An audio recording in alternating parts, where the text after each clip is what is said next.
Shalom y bienvenidos a Vía Hafta Yisrael, una frase hebrea que significa amarás a Israel. Esperamos que se queden con nosotros, ya que nuestro maestro, el Dr. Baruch, nos compartirá una enseñanza expositiva de la Biblia. El Dr. Baruch es profesor titular del Instituto Sera Abraham, con sede en Israel. Aunque todos los cursos en el instituto se imparten en hebreo, el Dr. Baruch se complace en compartir esta enseñanza en inglés con doblaje al español. Para más información, visítenos en amarasaisrael.org o descargue nuestra aplicación móvil Mi Estudio Bíblico. Aquí está Baruch y la lección de hoy. Resulta muy importante que sepamos aplicar apropiadamente al texto bíblico las leyes de la hermenéutica, que sepamos hacer la exégesis correcta a un pasaje bíblico, para que podamos llegar a la conclusión adecuada, y no solo para entenderlo, sino también para aplicarlo a nuestras vidas, con el fin de crecer y madurar espiritualmente, volviéndonos una influencia positiva en nuestros semejantes, para que puedan ver el poder de Dios manifestado en nosotros, mediante una vida obediente, una vida que honra a Dios y que es de bendición para otras personas, con el fin de que puedan ver frente a ellos un ejemplo de piedad y para que puedan aprender que la fuente de esa piedad es la fe en el Mesías Yeshua. Cuando aplicamos esa fe a la palabra de Dios, las cosas cambian drásticamente. Bien, toma tu Biblia y ve conmigo al libro de Génesis capítulo 22. Quedamos la semana pasada en el verso 20, así que Génesis 22, iniciando con el verso 20. Lo que veremos aquí es una genealogía, y como les he dicho en otros estudios dentro del libro de Génesis, estas genealogías con mucha frecuencia tienen un propósito mayor que solo informarnos quién engendró a quién o quién es el padre de quién. Esa información puede ser significativa, puede contener revelación para una variedad de propósitos, pero con frecuencia, las genealogías tienen un propósito adicional que involucra altas implicaciones teológicas. El de hoy es un buen ejemplo de tal tipo de genealogías. Verso 20.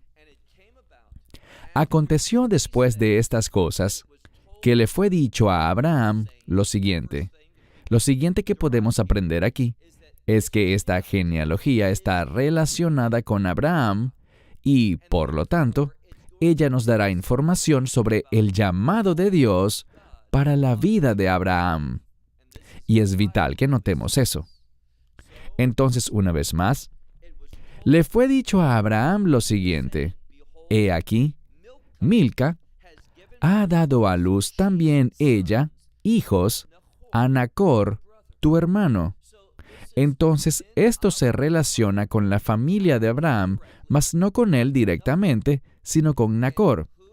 ¿Y a quién dio a luz Milca? Vemos aquí que ella dio a luz a Uz, quien es su primogénito, y a Buz, su hermano, y a Kemuel, padre de Aram. Aquí, esta primera sección de la genealogía se relaciona con Abraham, pero no de una manera directa. Vemos que se habla de una rama, podríamos decir, denominada con el término Aram, y este se refiere a un pueblo diferente. Bien, avancemos al siguiente verso, el 22. También le nació a Milca, vemos aquí, Kesed, Aso, Pildas, Yidlaf y Betuel. Entonces vemos otros individuos en esa familia, pero ahora veremos que toma una dirección diferente, una rama distinta, porque ahora se enfocará en Betuel. Este individuo es muy particular porque dice aquí que él engendró a Rivka o Rebeca. Y Rebeca sabemos que estará unida con Abraham de una manera especial. Aprenderemos durante las próximas semanas, y ya lo deberías saber, no lo hemos estudiado en el texto, pero lo haremos pronto. Vamos a ver que Isaac el hijo de Abraham, de quien ya hemos hablado, Rebeca se convertirá en su esposa. Y por tanto, vemos ese sharsheret, esa cadena de Abraham a Sara, a Isaac, y en unas semanas veremos que Rebeca será incluida en esta familia de pacto. Y noten qué otra cosa dice en este sentido. He aquí, un número se menciona, y los números con mucha frecuencia tienen importancia, especialmente este número.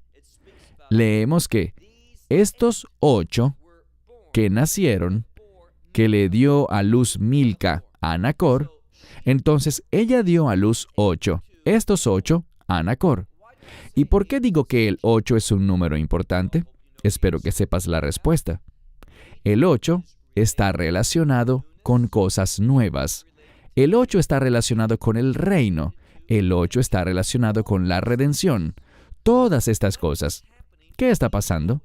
Sabemos, si leemos este libro, que Rebeca, como ya dije, entrará en esta familia escogida, bajo el acuerdo del pacto, para ser una bendición. Y esa bendición se llevará a cabo por medio de la redención. Eso es lo que el número 8 nos comunica. Cuando leemos esto, mira de nuevo. A estos 8 Milca los dio a luz a Nacor, el hermano de Abraham. Y también vemos que él tuvo una concubina, cuyo nombre era Reumá, y ella le dio a luz. También ella dio a luz a Teba, a Gaham, a Tahash y finalmente a Maacá. Si nos fijamos aquí, descubriremos que ella dio a luz ¿a quién? Vemos que ella dio a luz a Teba, a Gaham, a Tahash y finalmente a Maacá. 4 individuos. A pesar de que el número 4 no aparece numéricamente explícito, como si aparece el 8, debe causar que nosotros, si ya contamos los primeros 8, también contemos a los segundos, que son 4. Y el 4 es un número que tiene implicaciones globales, es un número global o mundial. ¿Qué debemos aprender?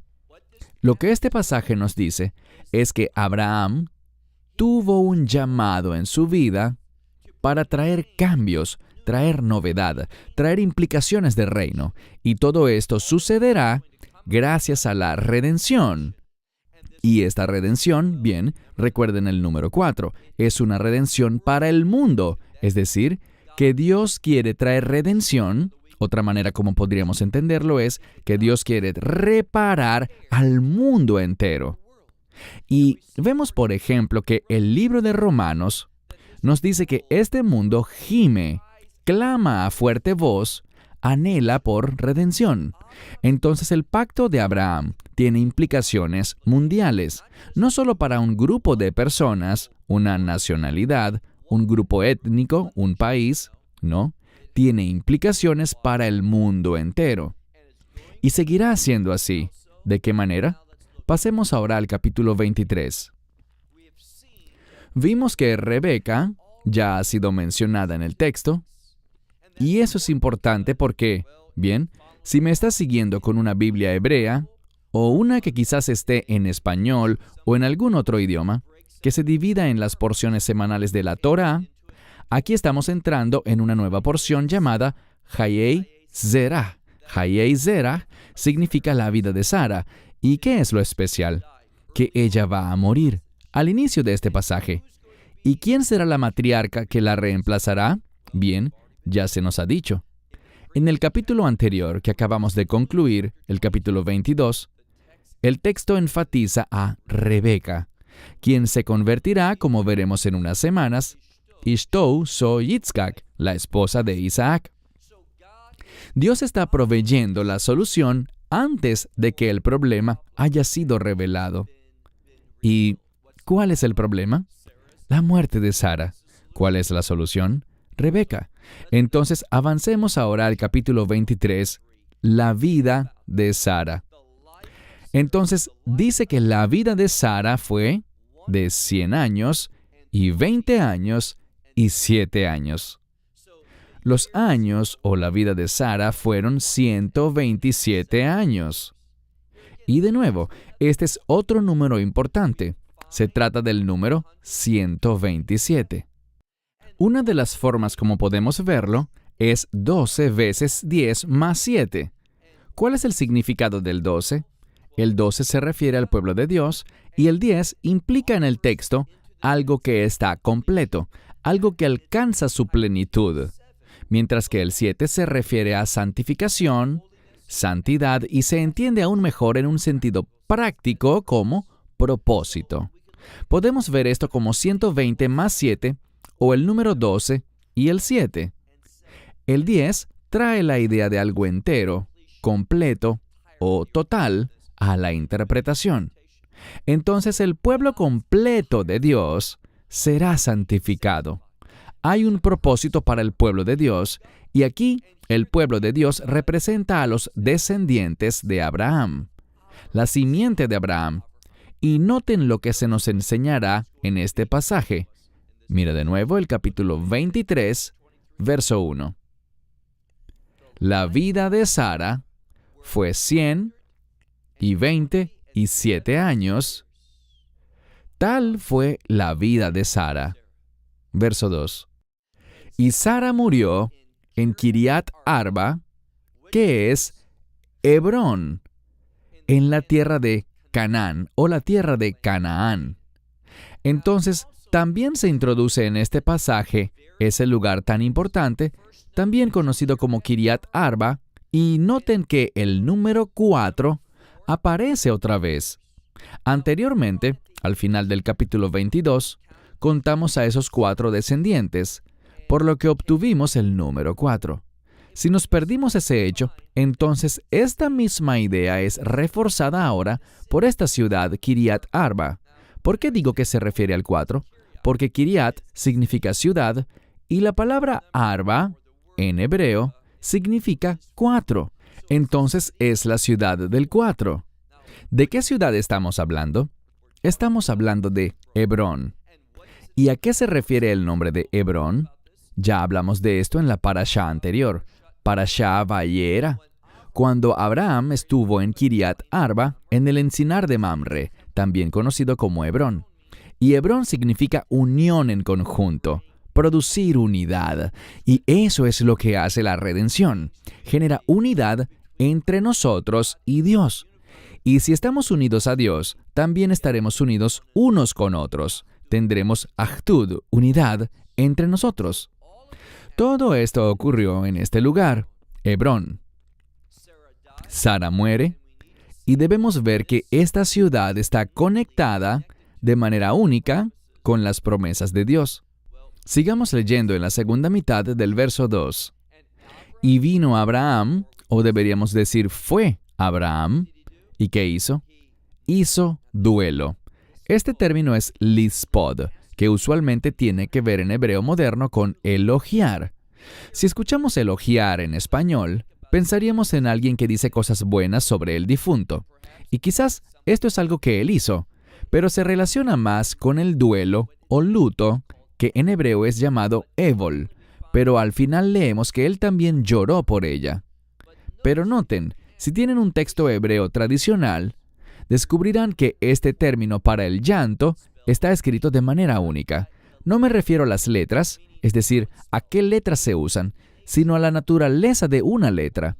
Cuando vemos esta palabra llorar, encontramos las letras Lamet, Vei, Kaf, Taf, Hei. No hay nada fuera de lo común con respecto a estas letras. Es lo que anticipábamos leer. Pero la letra del centro, la Kaf, está escrita en el texto hebreo muy pequeñita. ¿Sabemos por qué razón? No lo sabemos, pero hay una interpretación oral. No quiere decir que esté en lo cierto. No lo vemos en la Escritura.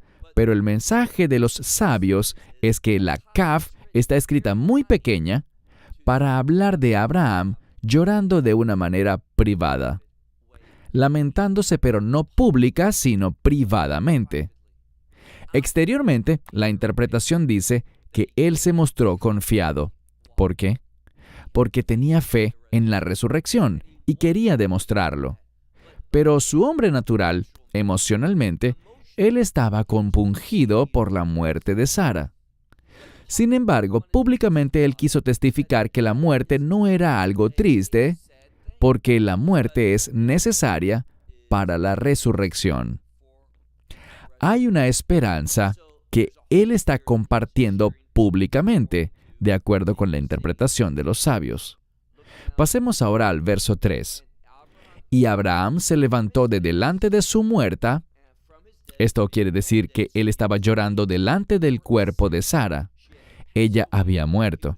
Hizo su duelo allí, pero ahora se levantó y leemos que le habló a los hijos de Het, diciendo: extranjero y forastero soy entre vosotros. Dos palabras. La primera es ger. Si le preguntas a un rabino ortodoxo, ¿qué es un ger? Él te dirá que un ger es un gentil que se ha convertido al judaísmo. Y ciertamente no podemos tomar eso como una interpretación legítima aquí.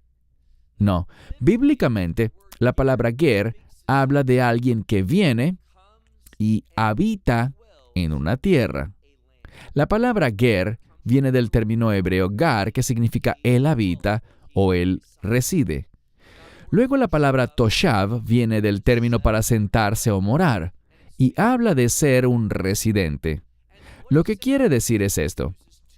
Él utiliza dos palabras para hablar de su compromiso con esa tierra.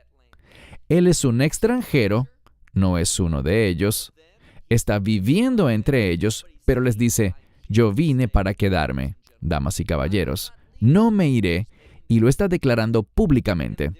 Por tanto, él habla diciendo lo que es un forastero, un extranjero que habita entre ellos, y dice: denme a mí una propiedad. Así es como literalmente lo traduciríamos, una propiedad para enterrar con ustedes. Es la segunda vez que aparece esta palabra, para enterrar con ustedes, donde yo pueda enterrar a mi muerta entre ustedes. Abraham, debido a que está enterrando a Sara en este lugar, y ya ha hecho esta declaración, Ger vei toshav anoji, les está diciendo: llegué para quedarme, y por tanto quiero enterrar a Sara en este lugar con ustedes. Todo esto es para subrayar el hecho de que Dios le ha entregado a él esta tierra. Es su tierra, pero noten lo que hará con ella. Pasen ahora al siguiente verso. Vean conmigo el verso 5. Y los hijos de Het le respondieron a Abraham diciendo, verso 6, hemos oído, Señor nuestro, que eres príncipe de Dios. Entonces le dicen: te hemos oído, y reconocemos que eres un príncipe de Dios. Piensa en ello. ¿Por qué les da la impresión a ellos de que Él es un príncipe de Dios? Un hombre elevado de Dios que tiene una conexión con el Dios verdadero. Bueno, por su manera de vivir. Él ha vivido proféticamente. Recuerden lo que hablamos en el capítulo 20. Allí se revela que Abraham es un profeta de Dios y que lo que hizo, lo hizo basado en las instrucciones de Dios para él. Y por esa razón, hubo un testimonio. Él vivió piadosamente, él vivió bajo este llamado divino que era único. No era como otros vivían, y estas personas lo reconocieron y expresaron aquí que tú, literalmente Adoní, mi Señor, y significa, es un término de respeto en este contexto. Un príncipe de Dios eres tú entre nosotros. Y luego continúa en el verso 6. En las elecciones, es decir, en la elección o lo más selecto de nuestros sepulcros, entierra a tu muerta.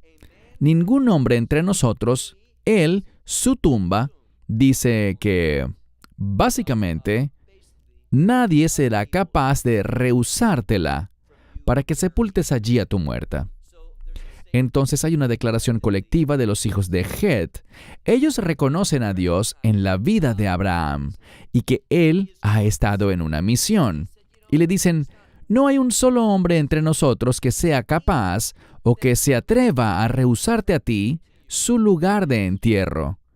Y esto es significativo porque sepultar a los muertos en esa cultura, y no me refiero a la cultura de Abraham, sino a la de los paganos, de los hijos de Het. Verás, hoy día, mucha gente gastará, si puede, si tienen riquezas, invertirán muchísimo dinero en una parcela de tierra y en una buena lápida con el fin de mostrar cuán buenos fueron ellos en esta era, porque probablemente no tenían mucha fe en la era venidera.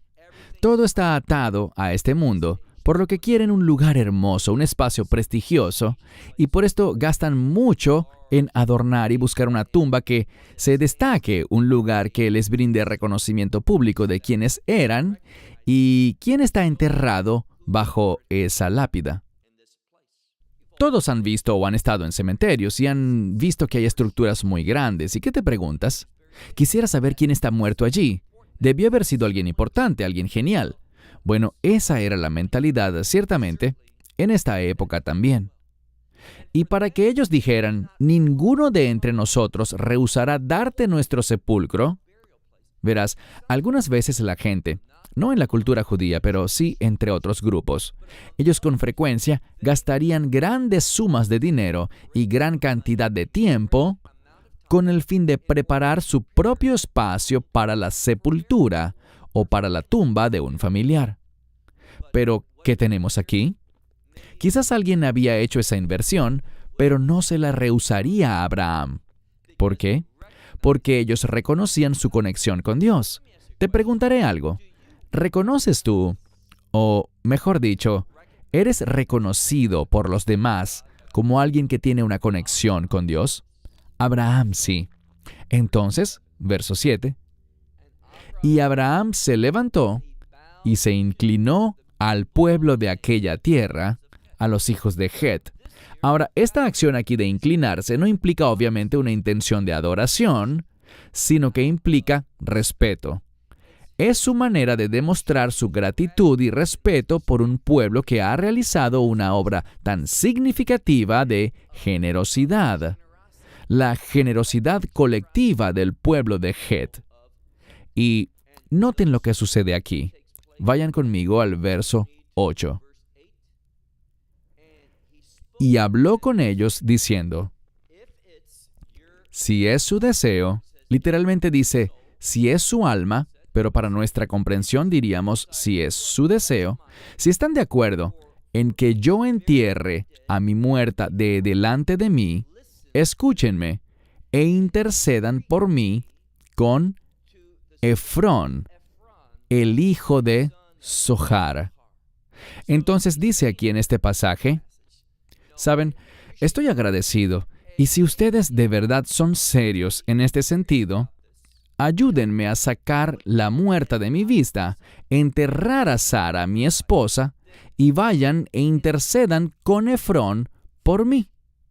Ruéguenle que él tenga esa misma manera de pensar, porque Abraham quería comprar su lugar de sepulcro. Verso 9, leemos en el verso 9 que dice, para que me dé a mí la cueva de Macpelá. El término Macpelá, Marat HaMacpelá, significa la cueva de los pares o las parejas, y es significativo porque sabemos que en ese lugar será enterrado un par o una pareja de personas. Cuando digo pareja me refiero a una pareja de marido y mujer. En este lugar, Marat HaMacpelá, serán enterrados Abraham y Sara, Isaac y Rebeca, y también Jacob y Lea. Raquel, la otra esposa de Jacob, fue enterrada en Betlehem, en Belén. Entonces vamos a tener 3 parejas de matrimonios. ¿Y por qué eso es importante? Es importante porque 6 personas serán enterradas allí. Y ahora, noten lo que dice, tenemos la idea de la redención para el mundo. Y esto será realizado por la gracia. Y la clave de esto está en este lugar. Y estamos lidiando con un sepulcro. Bien, si vienes de un trasfondo bíblico, sabrás que el sepulcro es un paso necesario cuando tenemos la mirada en la resurrección. Él está haciendo esto para testificar de la resurrección. Y la resurrección es el resultado de la gracia de Dios. Así que una vez más, leemos, dame la cueva de los pares o de las parejas, la cual actualmente pertenece a Efrón y que queda al extremo de su campo en su, dice, Keset Malé. Esto lo traduciríamos como en su precio completo. Que Él me la entregue a mí en medio vuestro como una posesión para sepultura. Una propiedad para la sepultura sería una forma de traducirlo. Ahora verso 10. Y Efrón estaba sentado en medio de los hijos de Israel, y Efrón respondió, Efrón elitita respondió a Abraham, a oídos de los hijos de Het, dice, ante todos los que entraban por la puerta de la ciudad, diciendo. Y noten aquí cómo se enfatiza el término ciudad. Es enfático en el texto. ¿Por qué será? Porque las puertas de la ciudad eran lugares de toma de decisiones, de juicio, para tomar decisiones importantes y cerrar transacciones financieras. ¿Qué tenemos aquí? Vamos a ver que el texto, y es muy importante que lo notemos, el texto enfatizará la compra de Abraham de esta porción de tierra, de esta parcela ubicada en Hebrón. Y noten algo más que dice aquí. Estamos listos para el verso 11. Abraham ha hecho una petición diciendo, quiero pagar el precio completo por esta tierra. Mas noten la respuesta. Él le dice, no, mi señor. Esto significaría en hebreo moderno un término similar a caballero, un término de respeto. Caballero, algunos lo dirían como amo o señor, pero no es el término señor como cuando nos referimos al Señor nuestro Dios, sino es semejante al término lord en Inglaterra, un título de respeto. Entonces le dice, no, mi señor, escúcheme a mí, el campo te lo daré y la cueva que queda en él, te lo daré delante de los ojos de los hijos de mi pueblo. Te los daré a ti como sepulcro para tu muerta. Este es un acto muy generoso, pero este es el problema. En esa época de la historia, el simple hecho de decir eso no lo hacía oficial, aunque él lo dijera ante la presencia de testigos. Abraham quería tener plena seguridad. Entonces, ¿qué hizo? Él fue bendecido por esta acción, pero noten lo que dice avanzando al verso 12. Y Abraham se postró delante del pueblo de la tierra. Entonces, él manifiesta respeto ante todos ellos y dice que se postra ante el pueblo, pero el contexto nos hace creer que se postra delante de Efrón. Y habló a Efrón a oídos de la gente del pueblo, diciendo, con seguridad, a ti, y el siguiente es un término de súplica. Si me oyes en este asunto, podríamos decir, te daré a ti el precio que cuesta el campo. Tómalo de mí y podré enterrar a mi muerta allí. Básicamente le dice, estoy pidiéndote que puedas oírme. Y recuerden que oír implica responder, así que le está diciendo, hazme caso en este asunto con respecto al precio del campo que debo pagarte.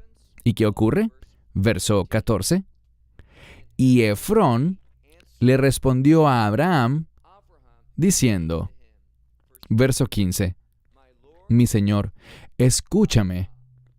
La tierra vale 400 shekels de kesef, o de plata.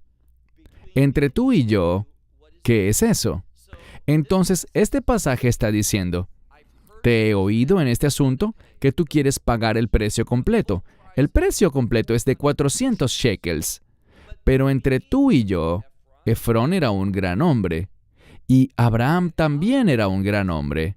Lo que quiero decir es que ambos eran muy influyentes y muy adinerados. Y lo que está diciendo aquí es esto. 400 shekels entre tú y yo no tienen tanto valor.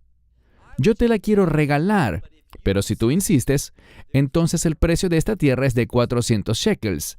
Noten que una vez más el número 4 aparece en el pasaje. Ya vimos Kiriat Arba, luego los 4 descendientes que se mencionan en el pasaje, y una y otra vez descubrimos que lo que está pasando aquí tendrá implicaciones mundiales. Entonces son 400 shekels lo que el dueño afirma que vale su tierra. Y noten lo que es tan importante en cuanto a esto. Dice el pasaje que Abraham, verso 16, Abraham oyó a Efrón y pesó, Abraham pesó frente a Efrón el kesef, es decir, el dinero o la plata, de la cual hablaron ante los oídos de los hijos de Het, 400 shekels de kesef, de plata. Entonces se está repitiendo una y otra vez el número 400, los cuales pasaron entre los mercaderes. El final de este verso es importante. Es importante porque esto lo convierte en una transacción oficial, no una de la que podamos luego dudar. ¿Será que sí pagó o no? O quizás fue solo una donación para que enterrara a su ser querido allí, pero no toda la parcela le pertenece. O que fue solo una caridad que le hicieron por su situación, pero la titularidad del lugar seguía siendo de Efrón. Ninguna de esas dudas entrarán en juego.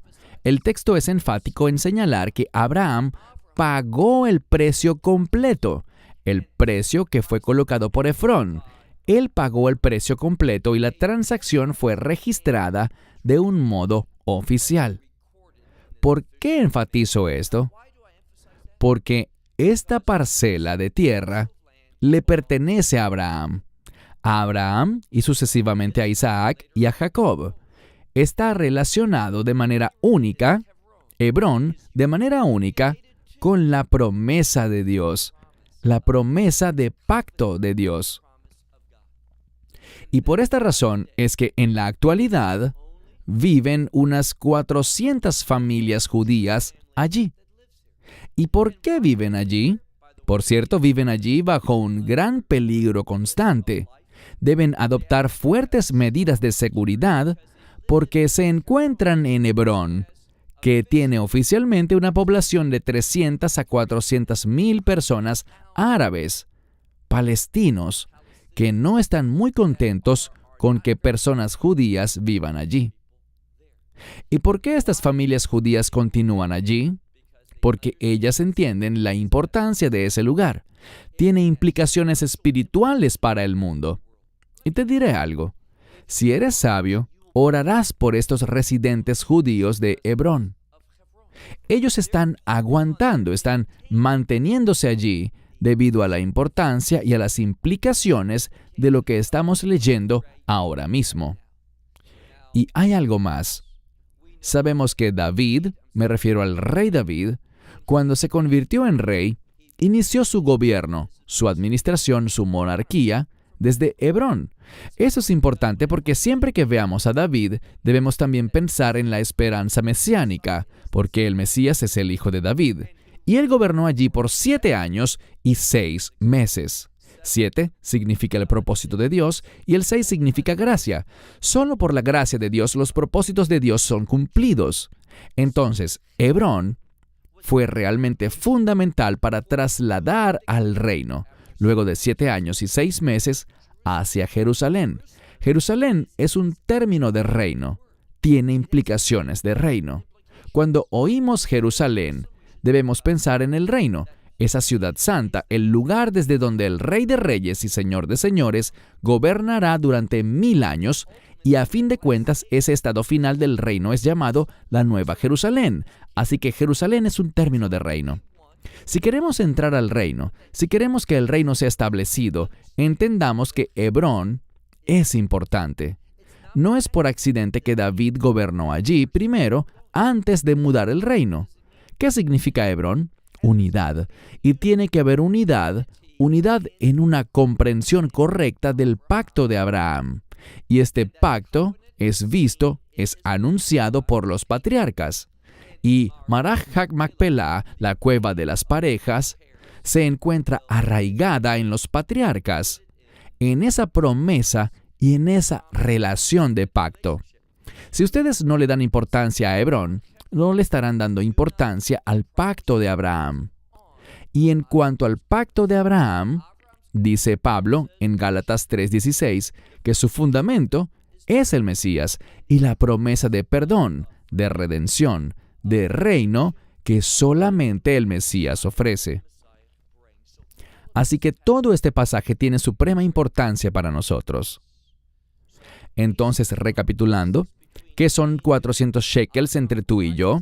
Abraham se levanta y le dice, quiero pagar el precio completo, y hace que estos 400 shekels pasen por los mercaderes, para que sea registrado oficialmente que Abraham y su familia no la están tomando prestada ni usando temporalmente o parcialmente, mientras Efrón conservaba su titularidad. No, hay un nuevo dueño. Podríamos decir que Abraham redimió esta tierra, la redimió, y esa redención tiene implicaciones mundiales. Mira ahora el verso 17. Leemos que quedó establecida, literalmente dice se levantó, pero lo que significa aquí es que esa transacción quedó establecida. Y el campo de Efrón, que queda en Macpelá, la cual queda al frente de Mamre, el campo y la cueva que están en él, y todos los árboles, todo árbol que está en el campo, el cual también se encuentra en el límite, y en todos los límites alrededor, le pertenecen ahora a Abraham.